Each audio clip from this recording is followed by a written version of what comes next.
Hey guys, Choppadong here. January 18th, Lock the Chalk is back. Last week, obviously, we were derailed by opening week NHL and had to spend a ton of time over there.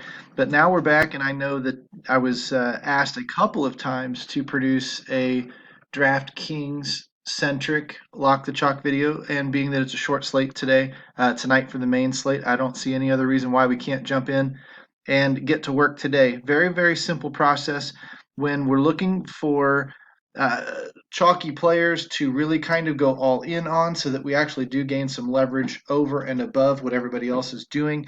And in a sport like NBA, where those ranges of outcomes are tighter than other sports, I think that it makes a lot of sense. The pivots, where do we go? Where do we boost projections? Who do we bring up? That's going to be a little bit ownership based, but it's also based on just feeling out the slate and trying to figure out what makes the most sense. And you get obviously a good look at the cheat sheets from the coaches. You get a little bit of work through the research tool as we go. We'll dive in maybe to the simulation model a little bit as we go and sort of work through that and incorporate that into part of our process. But the main thing is you can't go wrong with our coaches and their notes, especially when slates late breaking news really flips a slate on its head. That's when you just almost abandon Lock the Chalk and go to what the coaches are telling you, because they're the ones that can get the pivots to you faster than the optimizers and the projections can catch up. And that's what gives you the edge in the field. Now, if things don't change, this method's as good as any, and it works just fine. So how do we set up Lock the Chalk? In the DFS Army Optimizer, it's very, very simple. DraftKings NBA main slate. Only have 4 games to work with. And what we're looking at is about a 16 to 18 point minimum range that I would set for players. Build about 10 lineups, put a randomization of about 5 on there. The randomization doesn't even really do anything other than it may give you 1 or 2 different players here or there when there's kind of a split decision between guys that are projected about the same. And it's not going to drastically change your lineups. It's just maybe going to make sure they're not completely identical on every run that you go through the optimizer, and you might find something that you like as a result. Um, we don't use a lot of randomization in NBA. It's a projection-driven sport.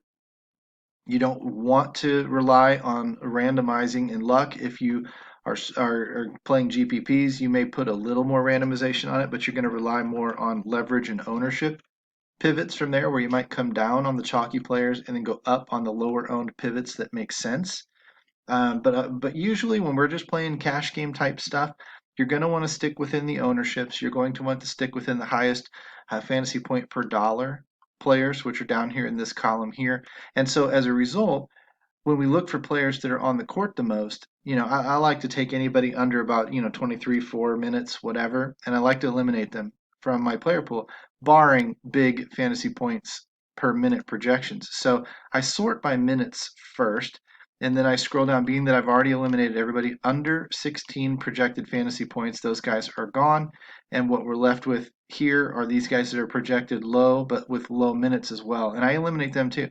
But I do sometimes see some of these green players. I mean, I guess DeMarcus Cousins would be another one if he wasn't questionable. I don't like questionable players in cash. I want certainty. And questionable automatically introduces uncertainty into that lineup. I'm not taking risk. I will forego a better play for less risk when it comes to a cash game lineup. But I would keep a Montrezl Harrell in there. Sometimes you need these lower priced guys to trigger higher priced, higher floor players elsewhere in your lineup. So if you find 1 or 2 of those guys in here, you can eliminate the rest and then keep that 1 or 2 guys in, which is what I'm showing you I've done here by unchecking all of these boxes over here and keeping Montrezl Harrell in. That may change as coaches talk, as projections evolve. So come back and check these. And if these numbers change, feel free to check them back in.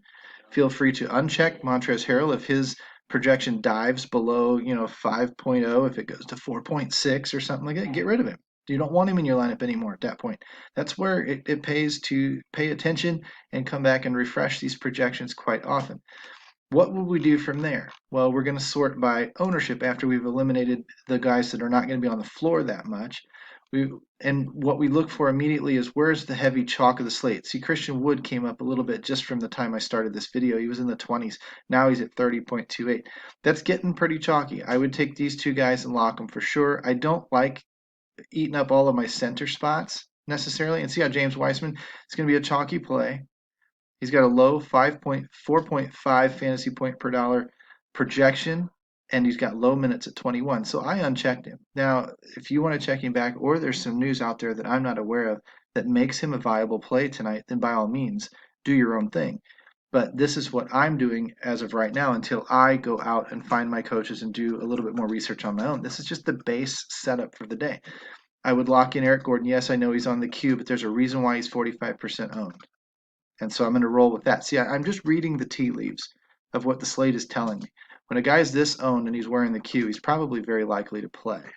I'm not a big fan of Draymond Green, haven't been all year, but something is telling me if he's 37% owned, something is telling me that he's a viable play. And he usually is a cash game type of player because he has a lot of different ways to score points, rebounds, assists, handles the ball some, etc. Those are good things to have. Of course, when that flips, flip it back to your projected own. Christian Wood is not somebody I'm going to lock in with the center here. Chris Middleton has been great so far, but I think his salary is starting to get a little bit pricey to where maybe he's becoming a little bit more of a risk, and we're not going to lock him in necessarily. So being that I am not locking in a lot of these other guys here, I just don't feel comfortable locking them in just blindly. Right? I would lock in these first two, and then I would start going through the positions and boosting other players and seeing if I can pull them in. When I look at the point guard position with Eric Gordon in here, and then I look down just below him at 20 and 21% roughly is Kyle Lowry and Luka Doncic. I can never say his name. He's already projected at 5.37, and by boosting Kyle Lowry up to 5.49, I'm going to get some combinations of these two. Probably get some LeBron. Probably get some. These are boosted as well. They were not on the point guard tab. I only boosted Kyle Lowry. It was when I went to shooting guard that I saw Van Vliet pop in there. He was point guard eligible, but I didn't care so much when he's down in here because he's a little bit lower on the chalk side of things, right? And his projection wasn't so great. But when I look at the shooting guards side by side, all of a sudden he's the second highest owned guy up here with Andrew Wiggins, who I know is not necessarily a cash game play. Wiggins is a bit up and down. Van Vliet can take over and handle the ball an awful lot during the game and can break a slate. He's a ceiling type of play as well. So it's okay. I'll boost his projections and see how much of him I get. These other guys, I've just sort of left them alone, right? I come to small forward and I do the same thing. I didn't have anyone locked in, but so I'll take the highest chalk and that's where I'll give Middleton his boost. I'm not locking him in, but I'll give him his boost. Wiggins, no. LeBron James, yes. These guys are chalky enough and they're solid enough cash plays typically that I'll boost their projections and see how much the optimizer pulls them in. We've locked Draymond Green in. Giannis is next in line, so I'd give him a boost. Oubre, I haven't seen his consistency numbers lately to see if he is still consistent like he was the first week or two of the season. That said, um, he's not pulling a real high fantasy point per dollar number tonight, probably because of the defensive matchup here.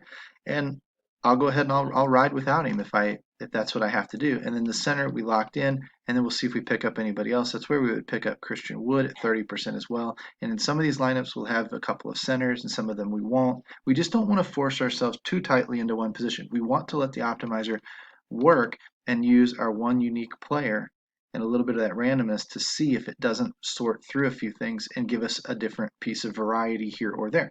Now, out of those 10 lineups, take all 10 of them and run them in a 50-50 if you want and see if you get 6 of them through the cash line.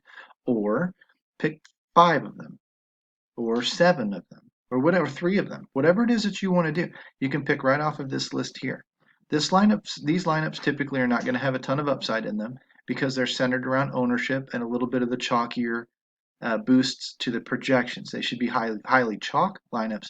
If you want a little bit of that upside or a little bit of differentiation, then you're going to have to probably go to the NBA pivot tool and start making some pivots off of some people and pick up 1 or 2 of those higher upside, goofier players. You might need to go to the research station and look at who is in that area, who is a ceiling play, who can hit 7x or beyond tonight. Those are the types of guys that you're going to want. Obviously, read the cheat sheets again for the tournament perspective of things, and maybe make a couple of pivots along those lines, and then run these in your hybrid lineups and whatnot. Because again, if it does well in tournaments, it smashes cash. Don't be too terribly rigid. If you're a cash only player, you would use this method. If you're kind of a tweener where you like using some of those cash games to back up your play, but you also like some upside to higher dollar contests, higher payout contests, then you're going to want to do something like I'm talking about now, which is go to the GPP side of things and think along those lines, ownership and a little bit of leverage. Those types of situations will help you build stronger lineups in that fashion. But for right now, all we're going to do is go through and pick up some of these lineups. 169, 170 in ownership, 177. I'd probably choose this lineup here. It's the chalkiest one I've got so far.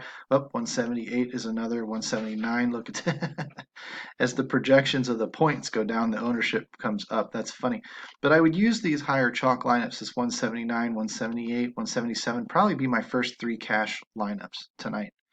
I want to make sure they don't have a ton. It's a short slate, but I want to make sure they don't have a ton from the same team. So I don't want to be in a cash game. I don't want to be overexposed to any particular game because to me that incorporates a little bit of risk in that game dudding on you. Might be a little better to spread around just a smidge and not go too heavy. Don't take three, four, five guys off of the same team. Now again, if your coaches are telling you to go ahead, it's okay tonight to use three or four from the same, then do it. But if you're not comfortable with that, which I typically am not, I'm going to spread out and choose different variants of these lineups and use those instead. Now, this is just a basic understanding of what you would do. And then you would go back through as projections change, run this again, or lock some other players in based on the coach's cores, or boost some other players based on 7x projections in the research station, or whatever it is that you like to do, ceiling numbers, pure ceiling numbers, whatever it is you would like to do. And then you can come back through here, and let's say we're looking at a Zach Levine, whatever. When I come down here, if I can get the projected ownership to sort again for me. I saw his name on there, so I know he's on the slate. Now, he's somebody that I would boost regardless, but at 10%, at 7%, I'd put him in about 15% of my lineups, right? If I'm playing tournaments, because he's a guy that can go off at any given time. We know that. James Harden can probably go off. That salary's a little bit high, but he can go off. Schroeder can probably go off. I might put 20% on Schroeder tonight and hope that he has a ceiling game. That's getting way off kilter from a cash game perspective because here you're specifically using players under the radar and praying for a ceiling game. You're almost throwing darts here. You would take somebody like an Eric Gordon, you would unlock him, and you might put him down at 20%. Maybe you put him at 30%, whatever it is. That's how you start playing the ownership game to a certain degree in cash. This is the easy way to do it. Through experience and through playing this more and more and more, you'll fine tune your own system. You'll pick up your own way of doing things and you'll have some success. You'll have some results. You'll ask our coaches. You'll learn where they might do things. I'm just explaining to you, again, a very basic way to get you off the ground, get you back to the fundamentals, get you rolling in a competitive way. And then from there, it's up to you to talk to the coaches, to learn the tools, to learn the domination station, and really fine tune your own process to make yourself an individual threat within the industry. That's how we do it from the very, very beginning. So if you needed a reset, maybe this is the reset you were looking for, and hopefully you have some success tonight. But this is basically just a little bit of lock the chalk, basic baseline strategy for a DraftKings cash game tonight. Take care, guys. We'll talk to you real soon.